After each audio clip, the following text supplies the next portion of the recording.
Olá, aula 42 do curso de Matemática Básica. Nós vamos, com essa videoaula, começar o estudo do segundo módulo do seu livro, cujo título é Expressões Algébricas. E nada mais natural que nós comecemos essa videoaula, falando de álgebra, mais uma palavra de origem árabe. Não sei se você sabe, mas é no mínimo interessante a quantidade de palavras de origem árabe que existem na língua portuguesa, o que é perfeitamente explicado, O aparecimento, o desenvolvimento do Estado português lá na Península Ibérica se deu em uma região, em uma época com presença marcante, domínio absoluto dos árabes. E aí está explicado por que nós temos tantas palavras de origem árabe, como, por exemplo, vamos lá, alfazema, algema, alfaiate, açougue, álgebra, algarismo. Olha só, vem de um nome próprio, de um matemático chamado Alcovarismo. Isso terminou derivando da palavra algarismo. Está aqui, os algarismos. Você tem a palavra laranja, você tem a palavra talco, você tem a palavra xadrez. Tudo isso de origem árabe, E no que se refere ao interesse nosso, ao interesse particular da gente, que é matemática, essa videoaula eu agradeço, você também deveria agradecer essa videoaula. Nós estarmos com matemática básica, de uma certa forma nós devemos isso aos árabes. Se não tivesse sido por eles, nós estaríamos alguns séculos atrasados do ponto de vista científico e, consequentemente, do ponto de vista tecnológico. É interessante como os árabes, lá no século VII, com a morte do profeta Maomé, no ano de 632, acontecia um fato assim raríssimo na história da humanidade. Você tinha lá na Península Arábica, você tinha naquele deserto, você tinha várias tribos nômades, os beduínos, eram politeístas e eram tribos separadas, na maioria das vezes guerreando entre si. E com o advento do islamismo, o aparecimento do islamismo, foi um fator de aglutinação desse povo. Eles se tornaram um só povo coeso em torno do islamismo e, como consequência, um processo expansionista assim virulento. Só para que você tenha uma ideia, o profeta Maomé morreu em 632, em 711, isso depois de Cristo. Em menos de um século, portanto, os árabes estavam tomando conta, estavam invadindo ali a Península Ibérica, ali pelo norte da África. Então, era o desenvolvimento, alguns historiadores chamam isso de milagre árabe, apesar de ter um grupo de historiadores que dizem que o milagre árabe não foi, digamos assim, a rapidez com que eles se expandiram, e sim a velocidade e a perfeição com que eles absorveram a cultura dos povos vencidos. E aí nos interessa particularmente esse detalhe. A gente vai parar um pouquinho para falar de como foi que eles absorveram a cultura dos povos vencidos. Esse fato já tinha ocorrido, algo semelhante na história da humanidade, quando Roma capturou a Grécia, dominou militarmente, politicamente a Grécia. Mas o domínio foi só militar, foi só político, porque se sabia naquela época, os romanos talvez não admitissem, que os gregos eram culturalmente superiores em todos os sentidos. Em filosofia, astronomia, matemática, lógica, teatro, escultura. Os caras eram infinitamente melhores do que os romanos. Os romanos eram uma máquina de guerra, na realidade. Mas você pode dizer que foi a Grécia vencida que culturalmente dominou os romanos. Foi justamente isso que aconteceu com os árabes. Depois de arrefecido o ímpeto guerreiro, o ímpeto expansionista, eles começaram a absorver a cultura dos povos vencidos. E para nossa felicidade, a felicidade do mundo ocidental, eles começaram a traduzir, a absorver a cultura dos gregos, os clássicos gregos, no que se refere a gente, aos matemáticos, aos geômetras grego, Pitágoras, Tales de Mileto, Apolônio de Perga, Arquimedes de Siracusa, Euclides de Alexandria, Cláudio Ptolomeu, esse povo todo, eles começaram a beber aliás, beber não, eles beberam, eles comeram, eles inspiraram, eles ouviram, tudo que era grego eles começaram a traduzir para o árabe. E aí foi o que aconteceu. Segundo alguns historiadores, isso não é uma opinião pessoal de Ayrton Torres, isso é um fato comprovado por pesquisas de historiadores, sendo que alguns desses historiadores aí são católicos, não são pesquisadores ateus ou de outras religiões. Eles falam que os padres, naquela época do início do cristianismo, eles pegavam os textos dos clássicos gregos, apagavam lá o que estava escrito para escrever textos religiosos. Olha só, se nós tivéssemos dependido dos europeus para isso, poxa, o mundo nós estaríamos atrasados, né? O europeu lá na época do Renascimento, final do século XV, início do século XVI, quando os primeiros raios de luz penetraram, né, para espantar a escuridão, o obscurantismo do conhecimento, as trevas do conhecimento que a Europa tinha mergulhado durante séculos e séculos. Poxa, eles começaram de onde? Vamos lá, os renascentistas, né, os pensadores, os cientistas lá, vão começar lá dos gregos? Não podemos começar dos gregos. Não existem mais os originais gregos, foram destruídos na maior parte, né? E aí vamos fazer, olha, vamos pegar lá dos árabes. Eles copiaram muitas coisas e foram para os árabes traduzir do árabe para suas línguas, né? E os árabes não fizeram apenas a guarda, a manutenção do conhecimento dos gregos. Em alguns pontos, notadamente em matemática, excelentes matemáticos árabes, não tanto em filosofia, mas em matemática, eles não só guardaram o conhecimento obtido pelos gregos, como eles foram um pouco mais. Eles avançaram no conhecimento dos gregos, eles foram mais além, particularmente falando, na trigonometria. Para você ver. Eles pegaram lá de Cláudio Ptolomeu, o que estava escrito lá de trigonometria, e aprimoraram. Pois bem, então a gente tem essa dívida. As pessoas não sabem, a maioria, as pessoas comuns, elas não sabem desse detalhe, da dívida de gratidão que o mundo ocidental tem, e muitas vezes não reconhece, com o povo árabe, a civilização árabe. Então o que a gente vai, esses algarismos, já ia esquecendo deles, eu coloquei aqui para mostrar, para comentar com vocês. A palavra algarismo vem de um nome próprio de um matemático, Al-Khwarizmi. É isso mesmo? Al-Khwarizmi virou algarismo. Essa forma, que é isso? Você pensa que nós já sabemos que o sistema que nós usamos, que o mundo, mais de 99% do mundo usa, esse sistema foi criado pelos hindus, lá por volta do século V, acredita-se que por volta do século V, numa região onde hoje é o Paquistão. Então, o mérito é dos hindus. Nós não temos o direito de tirar esse mérito. Isso é um fato. Eles tiveram realmente o grande mérito de criar um sistema absolutamente genial, quando comparado com tudo que tinha ocorrido antes. Eles criaram realmente um sistema que é o que nós utilizamos hoje. Mas essa forma com que você conhece, esse aqui, olhando para você com esse jeitão que você já conhece, o 7, o 8, que é isso? É completamente diferente. Só para você ter uma ideia, essa forma aqui, espalhada pelo mundo, pelos árabes, isso a gente deve aos árabes, a divulgação. Tanto assim que esses algarismos, eles são conhecidos pelo nome de algarismo indo-arábicos. Não precisa nem explicar, né? Autoexplicativo o nome algarismos indo-arábicos. Por exemplo, só para você ter uma ideia, o 8 dos hindus, o original, ele tinha essa aparência daqui, ó. Ó, que loucura! Lembra o 7 invertido.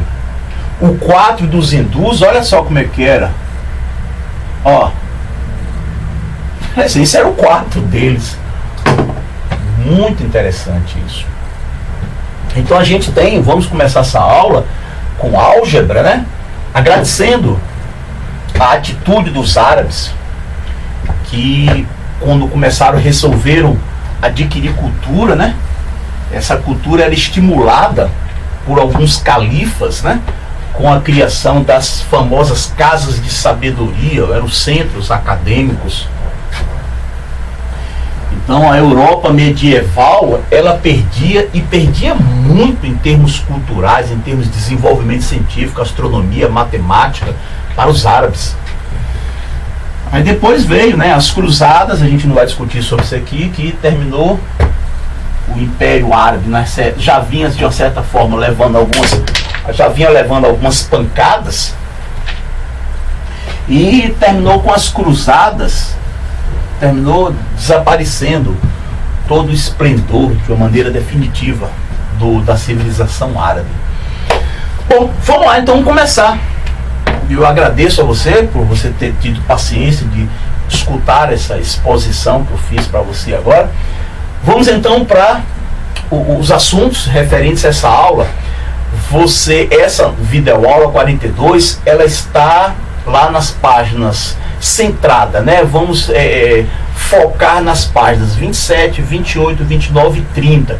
Toda essa aula você vai estudar depois dessas 4 páginas, vai fazer os exercícios, tá lá 29 e 30, são 16 exercícios, todos esses exercícios referentes ao que eu vou passar para você nessa videoaula, ok?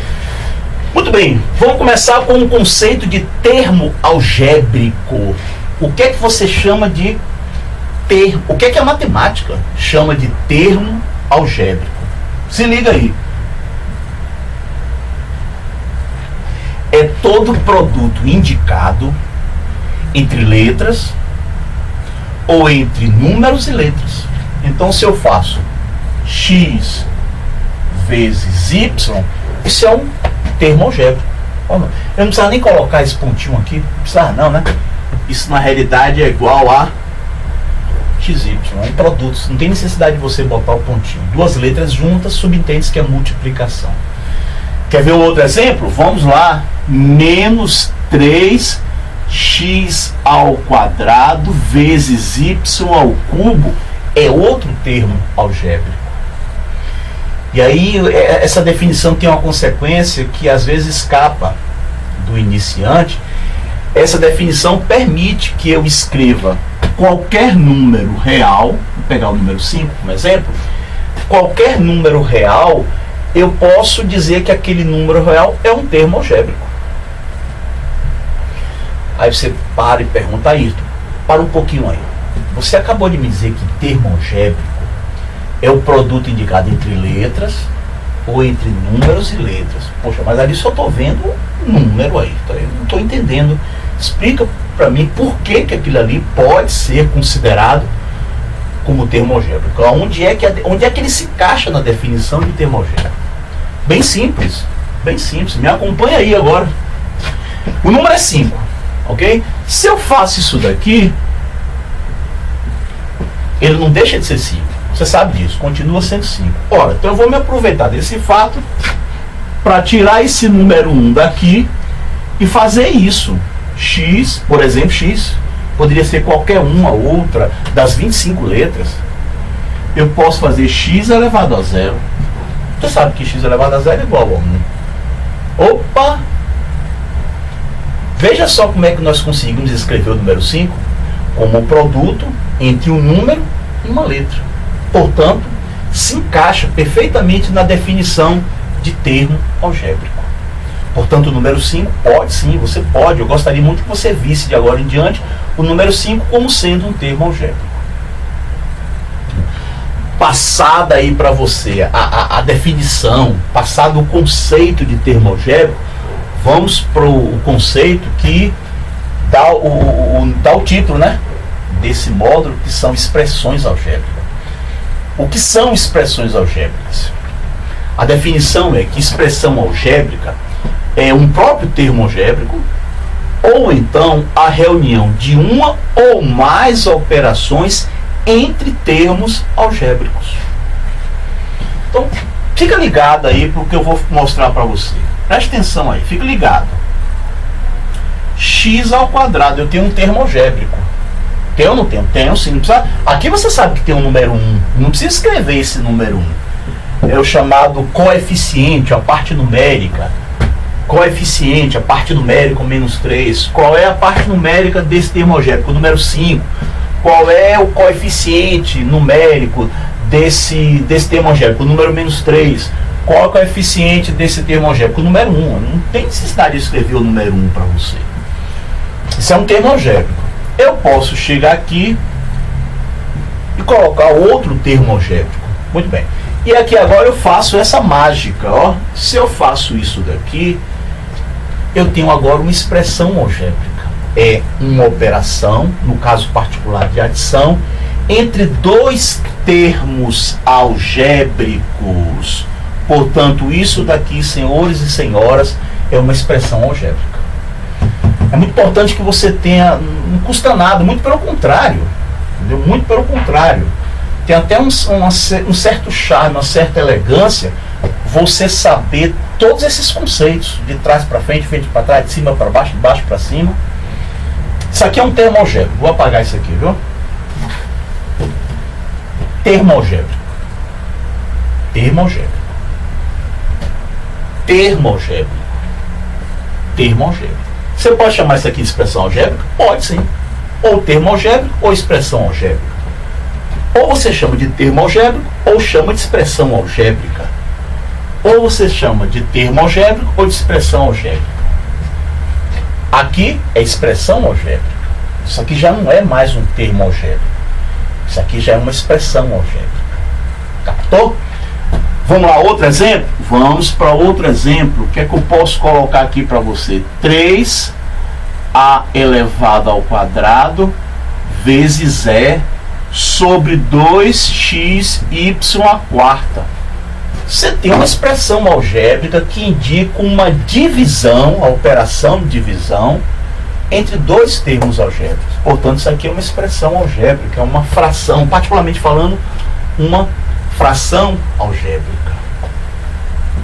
Bom, mostrado para você o conceito, os conceitos, melhor falando, de termo algébrico e de expressão algébrica, que é tudo que eu estou falando aí está no seu livro. Tudo que eu estou falando está aí no seu livro, de maneira mais profunda. Você já sabe minha opinião em relação à linguagem escrita e à linguagem audiovisual. Essa linguagem daqui colabora de maneira fantástica, entendeu? É uma contribuição ímpar, mas a essência, a densidade, isso está na linguagem escrita. Não há como essa linguagem audiovisual tornar você um profundo conhecedor, uma profunda conhecedora de matemática. Você só consegue isso com o texto, com a palavra escrita.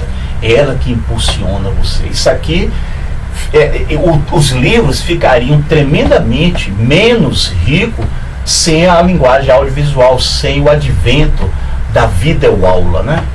Essa forma impressa, inventada por Gutenberg, ela ficou muito mais rica com o advento da videoaula. Você pode simplesmente turbinar um livro com o advento da videoaula. Reforça, deixa um pouco mais rico. Portanto, tudo que eu estou falando aí está no seu livro, de maneira mais densa. Estou usando aqui a ideia somente de o recurso da linguagem audiovisual. O que é que nós vamos fazer agora? Eu vou mostrar para você como é que você classifica uma expressão algébrica.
Então o que é que nós temos?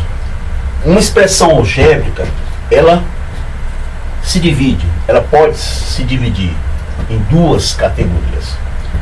Ela pode ser racional ou irracional.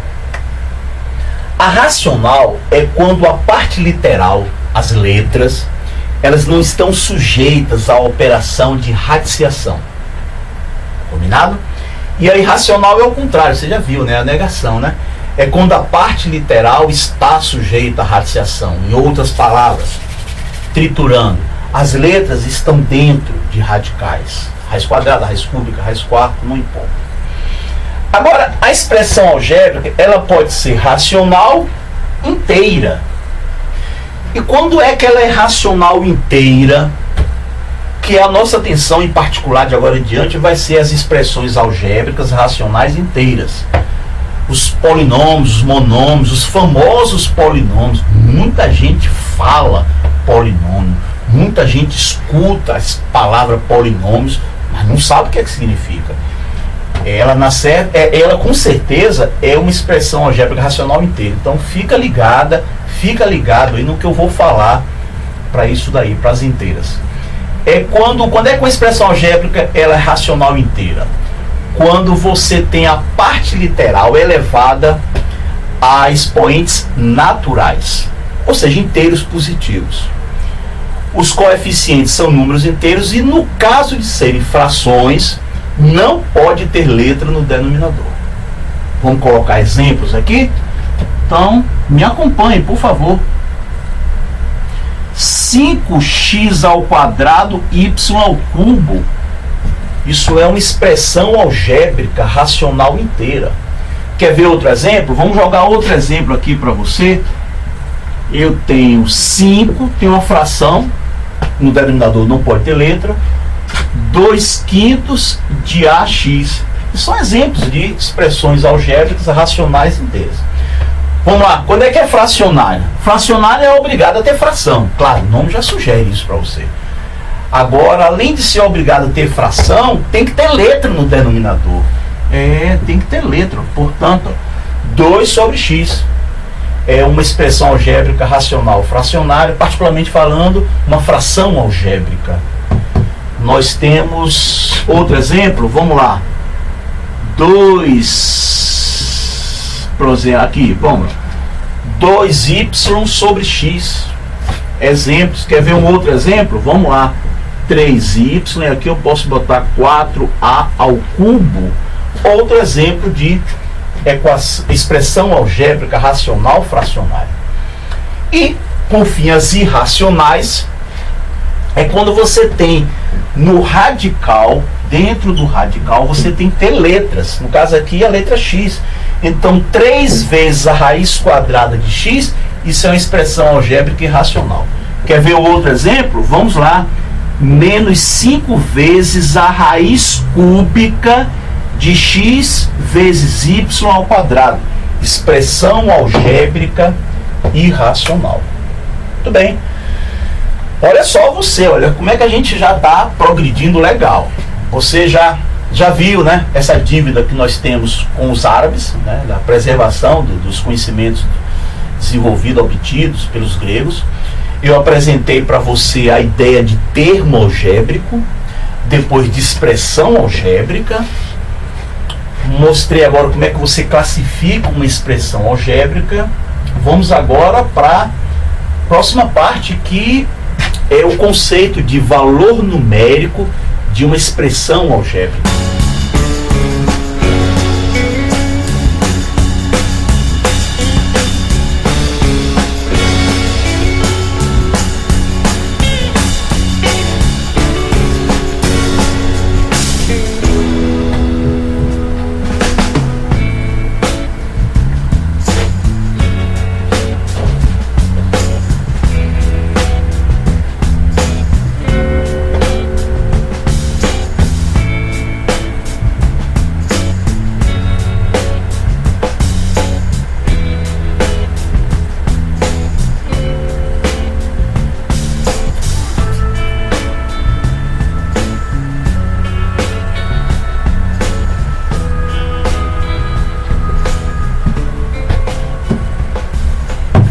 bem. O que a matemática chama de valor numérico de uma expressão algébrica? Muito bem. É o valor numérico que é obtido quando você substitui numa expressão algébrica as letras por determinados valores constantes, reais, e em seguida resolve a expressão numérica obtida. É você pegar as letras ou a letra de uma expressão algébrica, atribuir um valor em particular para aquela letra, fazer as operações e obter um número. Isso é o que você chama de valor numérico de uma expressão algébrica. Aqui, essa expressão algébrica que você está vendo aqui, mv² sobre 2. Você tem duas expressões algébricas, mgh. Na aula de matemática, para o matemático, isso são expressões algébricas. Para o físico, além de ser, claro, expressões algébricas, elas têm um significado que vai um pouco mais além da matemática. Esta expressão algébrica aqui, para o físico, ela calcula a energia cinética que um corpo de massa m e velocidade escalar v possui. Então, para o físico, o significado dessa expressão algébrica é energia cinética. Só não vá perguntar para um físico a definição de energia cinética. A gente trabalha aqui com matemática, né? E a gente está o tempo todo, eu faço questão o tempo todo estar apresentando para você definições, conceitos. Na física, não dá para você definir tudo. Por exemplo, o conceito de energia é muito complexo, é dificílimo. Por exemplo, quer ver outro conceito que é complicado para o físico passar isso para você? É o de carga elétrica. É interessante, é curioso. Você usa energia, quer dizer, melhor, você transforma energia, falando de maneira fisicamente mais correta, você transforma energia, todo mundo transforma energia. Quanto mais rica é a pessoa, maior é a quantidade de transformação de energia que ela faz. O carga elétrica, ela usa o tempo todo carga elétrica, mas não se define essas coisas, ou pelo menos é muito complexo a definição dessas coisas. Então isso aqui, eu vou colocar aqui de vermelho, depois eu vou apagar somente para ilustrar. Isso aqui é a energia cinética de um corpo, ou seja, a energia associada à velocidade de um determinado corpo em relação a um determinado referencial. Já essa expressão algébrica aqui tem um significado lá para a física, claro, é a energia potencial gravitacional de um determinado corpo ou sistema de corpos. Você tem aqui, vamos colocar energia potencial gravitacional.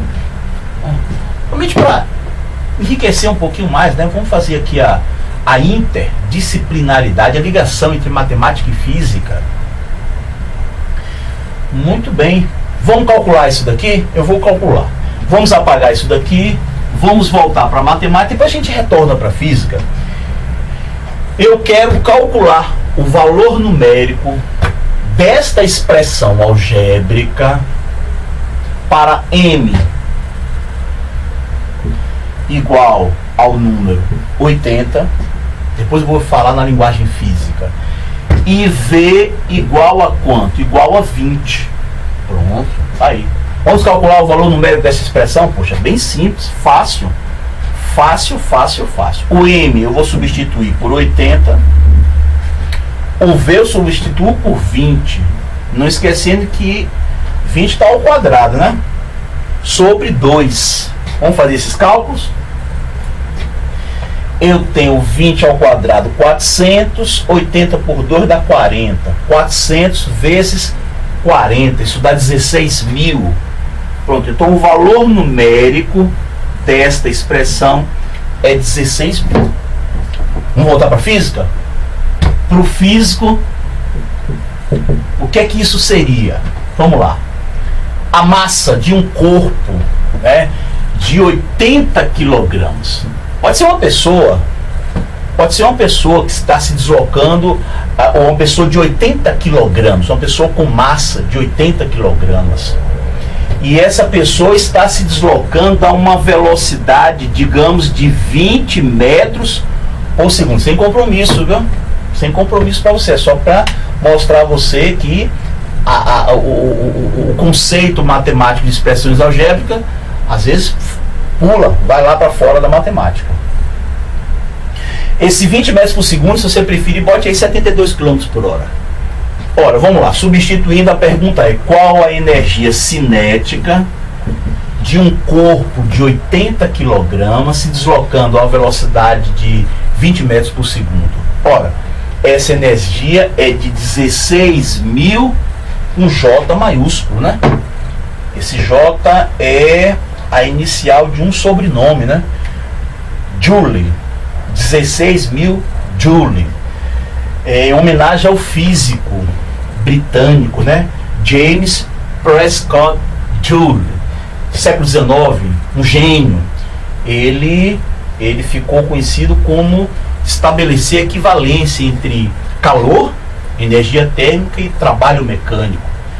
Então hoje a humanidade calcula energia em Joule, em homenagem a James Prescott Joule. Então a energia cinética, olha só você, a energia cinética de um corpo de massa 80 kg se deslocando a 20 metros por segundo, ou 72 km por hora, é de 16.000 joules. Vamos aqui agora, a energia potencial. Vamos para a física, depois a gente sai, vai para a matemática, depois a gente retorna para a física. Expressão algébrica. Vamos lá, para a física, é a expressão algébrica que dá a energia potencial gravitacional que um corpo possui. Um corpo de massa M.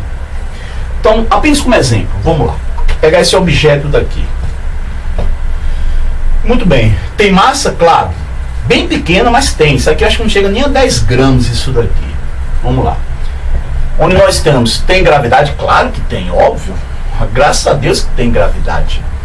Aqui em Natal, que está 5 graus, digamos assim, 5 graus de latitude sul, a gravidade aqui, a aceleração da gravidade em Natal ao nível do mar é próxima de 9,8 metros por segundo. Não chega na realidade a isso não. Se nós formos ser mais precisos, é um pouquinho menos que 9,8 metros por segundo ao quadrado. Apesar da maioria dos livros de física mandarem arredondar para 10 metros por segundo ao quadrado. Mas não chega a isso na realidade.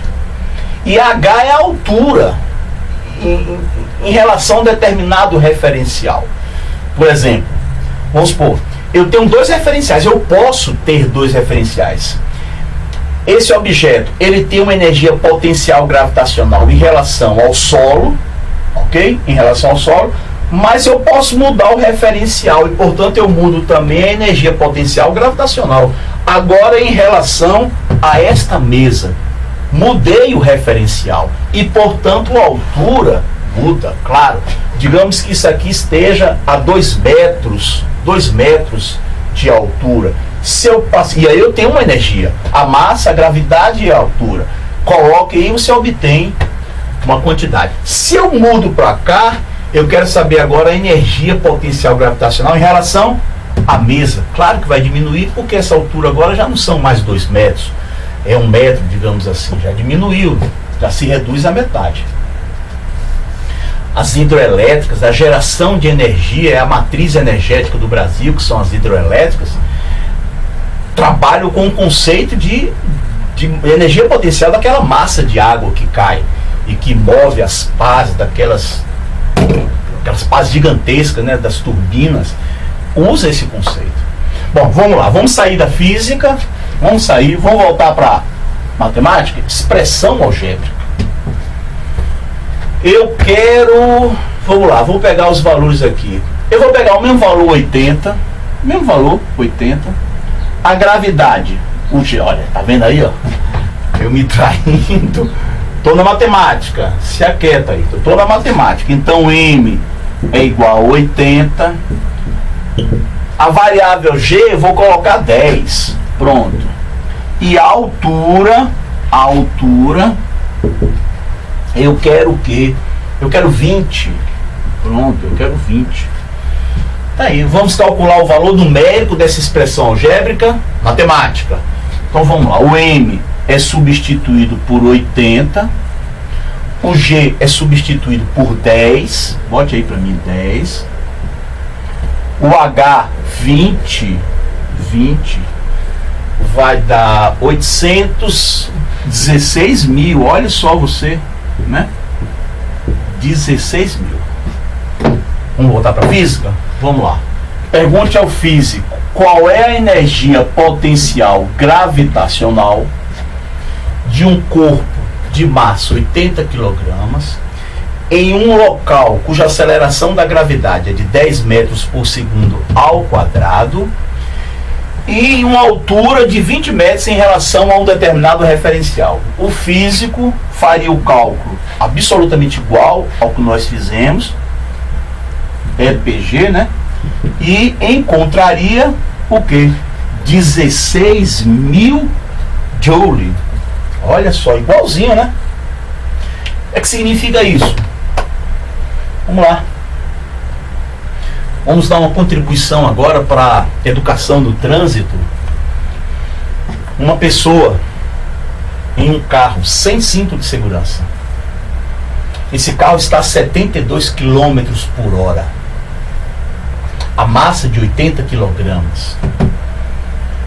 Se houver uma colisão com o carro e essa pessoa for projetada, ela vai se chocar lá. Digamos que não tem o airbag, né? Ela vai se chocar contra o painel. Mesmo que tenha o airbag, mesmo que tenha, a transformação é a mesma. A única diferença é que o tempo de transformação é maior para a felicidade dela.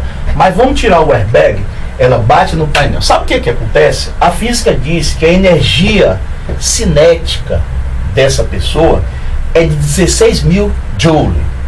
Essa energia cinética, quando ela se choca lá no painel, essa energia cinética vai ser transformada em energia mecânica. E essa energia mecânica, sabe, a vibração pode danificar, causar tragédias. Esse é o problema.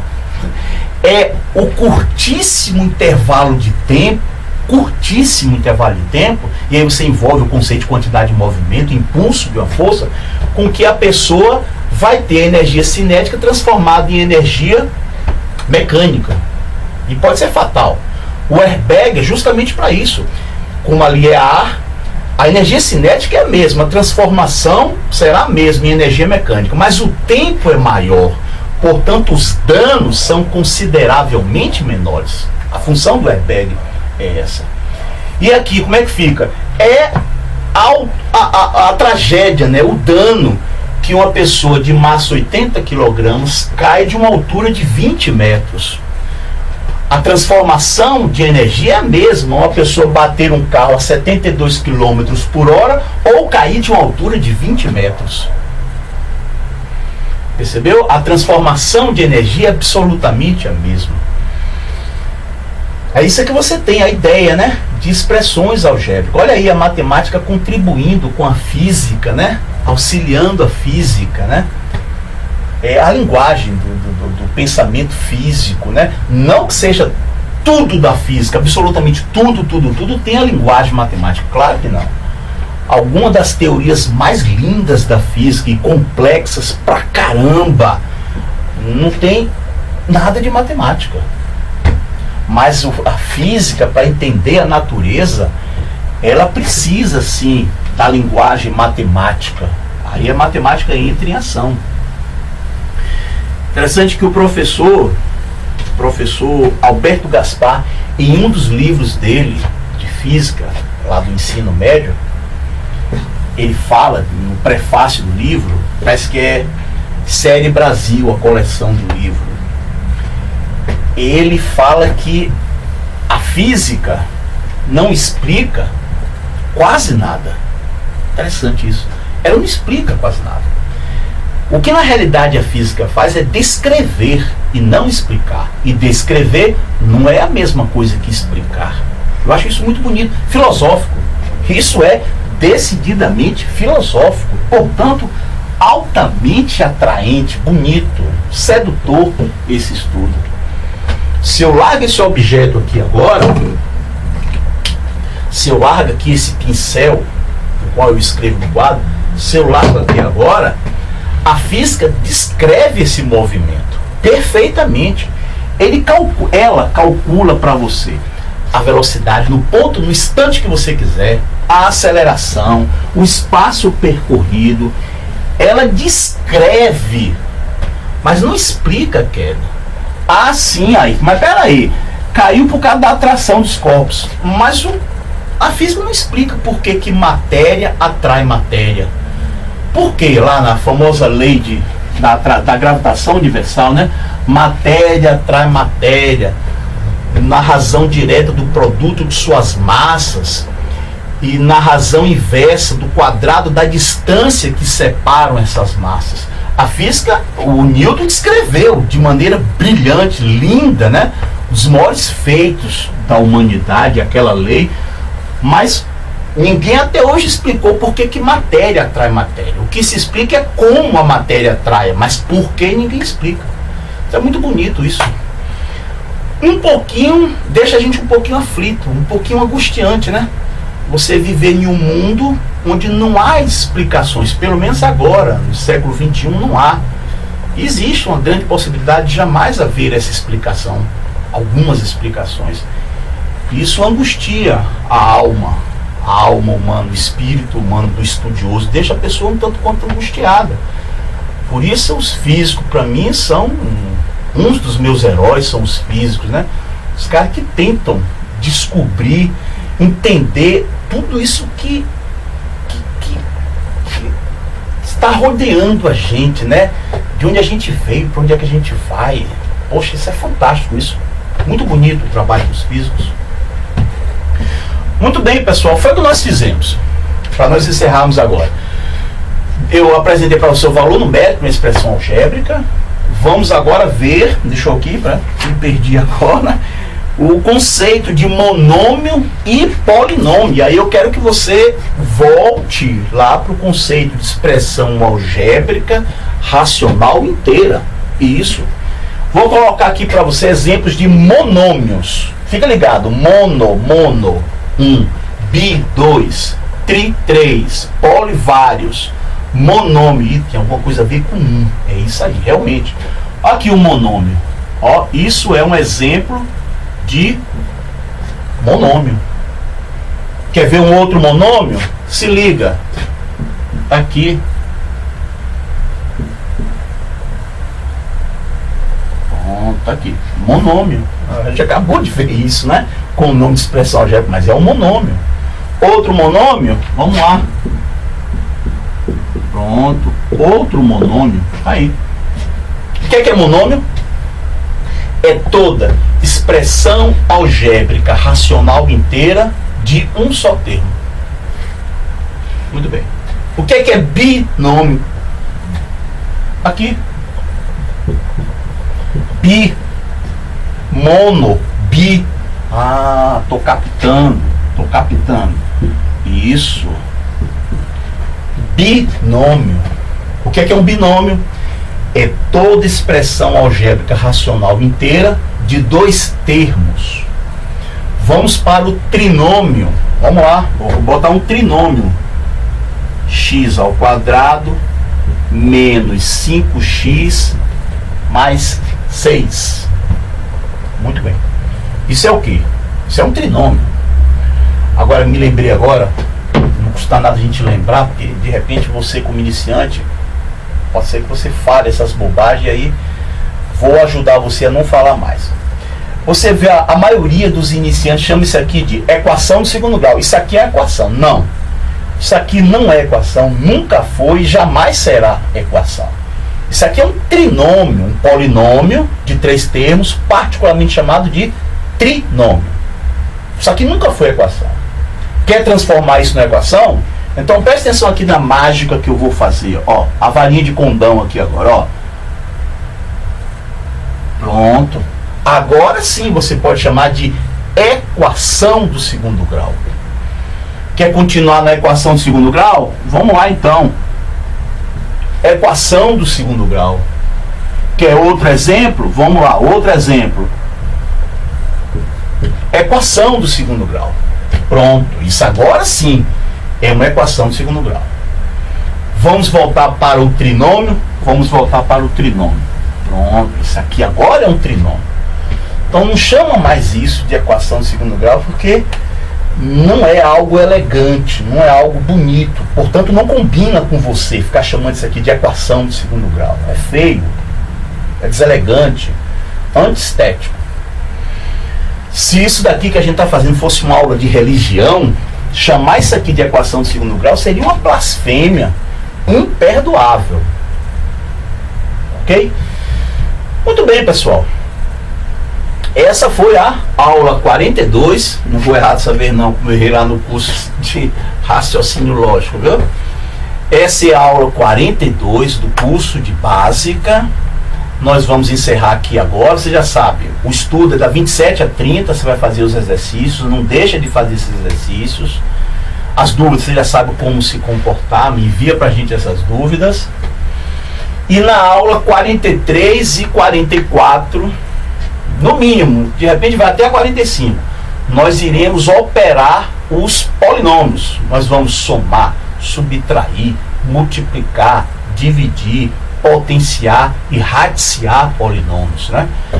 As famosas divisões de polinômios que assustam de maneira infundada, assustam as pessoas, que são as divisões de polinômios. Vamos começar isso na próxima aula. Combinado? Então você me vê agora na aula 43 do curso de Matemática Básica.